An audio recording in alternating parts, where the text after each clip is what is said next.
नमस्कार। नेपाल से big breaking news. Nepal की पोखरा एयरपोर्ट पे प्लेन क्रैश, राहत और बचाव कार्य जारी, 16 लोगों की मौत। प्लेन हादसे का शिकार हो गया। पोखरा इंटरनेशनल एयरपोर्ट पे लैंडिंग से पहले प्लेन रनवे पर फिसल गया और 72 सीटों वाली प्लेन में 78 लोग सवार थे। इस हादसे में अब तक 13 लोगों की मौत हो चुकी है।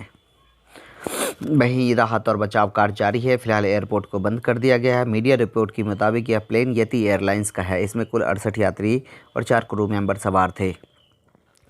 प्लेन लैंड करने के दौरान रनवे पे फिसल गया, जिसके बाद दुर्घटनाग्रस्त हो गया। इसके बाद अचानक अफरा तफरी मच गई।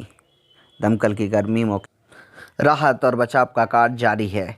मौके पे सारी सुविधाएं मौजूद है।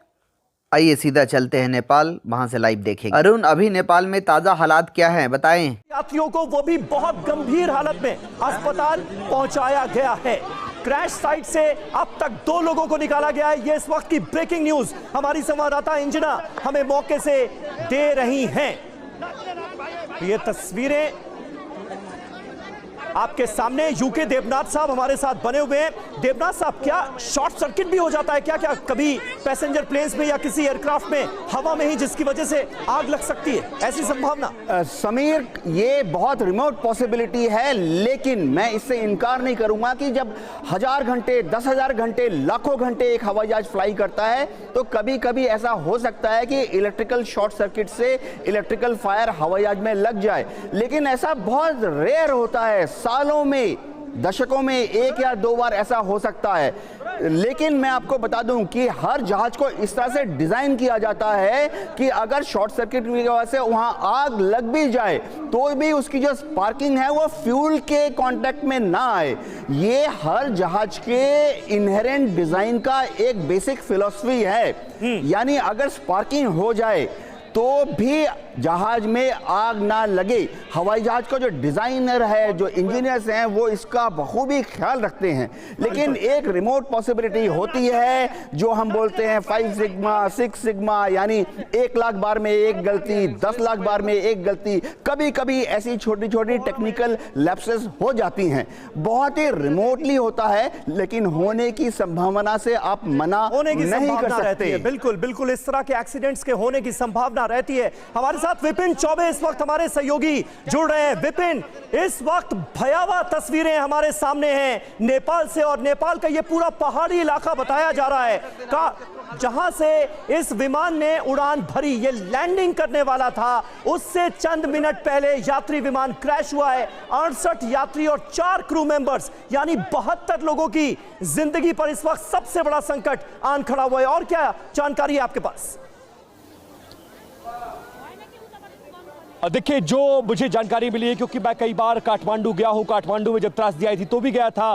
पोखरा, चूंकि मैं रहने वाला गोरखपुर के पास सोनोली एक जगह पड़ती है, मैं वहां का रहने वाला हूं। वहां से पोखरा की दूरी महज 186 किलोमीटर है। और आए दिन हम लोग 2-3 महीनों में एक बार पोखरा जरूर जाते थे, तो पोखरा के परिदृश्य को मैं अच्छी तरह से समझता हूँ। समीर, ये यति एयरलाइंस का विमान था, ATR 72 जिसका नाम था। सुबह आज उड़ान भरा और उड़ान भरने के बाद उसका संपर्क टूटा, उसके बाद वो विमान क्रैश हो गया। अभी तक जो जानकारी मिल रही है उसके मुताबिक लगभग क्रू मेंबर्स के साथ 72 लोग इसमें सवार थे। और वहां पर जहां ये विमान पोखरा के पास क्रैश हुआ है, वहां पर धुएं का गुबार देखा जा रहा है। बहुत बड़ी एरिया में आग लग गई है, वहां तक पहुंचने की कोशिश की जा रही है और कुछ लोगों को बचा भी लिया गया है। मरने वालों के आंकड़े पर कोई भी कंफर्मेशन यति एयरलाइंस की तरफ से या नेपाल सरकार की तरफ से अब तक नहीं आया है। लेकिन यह जरूर है कि काठमांडू की हवाई पट्टी हो या फिर पोखरा की हवाई पट्टी हो, बेहद खतरनाक हवाई पट्टियों में से, एयरपोर्ट में से एक माना जाता है। बहुत छोटी पट्टी है और इसीलिए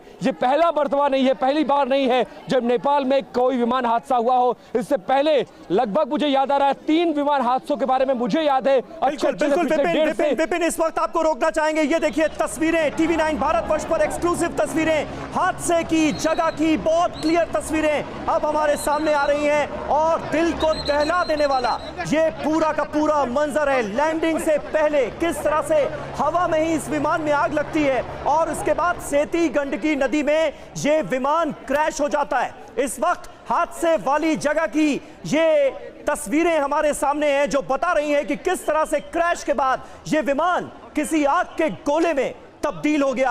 अभी भी यहां पर आग की लपटें नजर आ रही हैं, जबरदस्त काला धुआं उठता हुआ नजर आ रहा है पूरी फिजा में। नेपाल में येती एयरलाइंस का यह विमान क्रैश हुआ है। हम सिर्फ और सिर्फ इस वक्त यही कह सकते हैं कि विमान में जो 72 लोग सवार थे उनके लिए दुआ कीजिए, क्योंकि हालात जो हैं वो बहुत ज्यादा गंभीर हैं। 68 यात्री और 4 क्रू मेंबर्स जो इस विमान में सवार थे, उनकी जान पर बहुत बड़ा संकट है। जो ताजा अपडेट हमारे पास आई है हादसे की जगह से वो ये कि 2 यात्रियों को निकाला गया है अब तक विमान के मलबे से, और उनकी हालत भी बहुत गंभीर बताई जा रही है।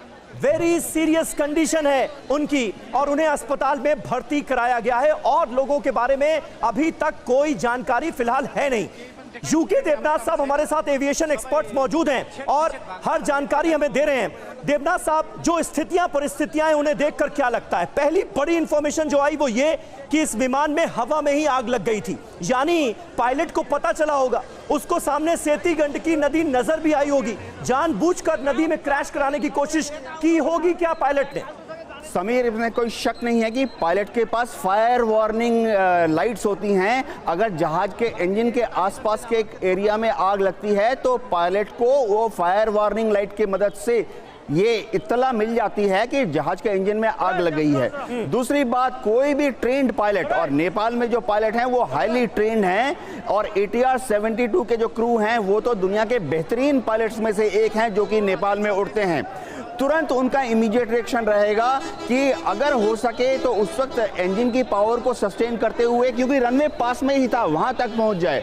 दूसरी बात, अगर पायलट ये जज करता है कि वो रनवे पर लैंड नहीं कर पाएगा, वहां तक अपनी फ्लाइट को स्ट्रेच नहीं कर पाएगा, तो पायलट ये कोशिश करेगा कि सामने अगर कोई फ्लैट एरिया है, खेत हो, खलियान हो, कोई हाईवे हो, in this case river bed जो है, नदी का जो किनारा है वो फ्लैट होता है, उसमें ऑब्स्ट्रक्शंस और जंगल के बड़े पेड़ नहीं होते, उसने कोशिश की होगी कि वहां फोर्स लैंडिंग कर जाए। लेकिन मैं कहता हूं कि ऐसा कोशिश करना तभी कामयाब हो सकता है अगर लैंडिंग के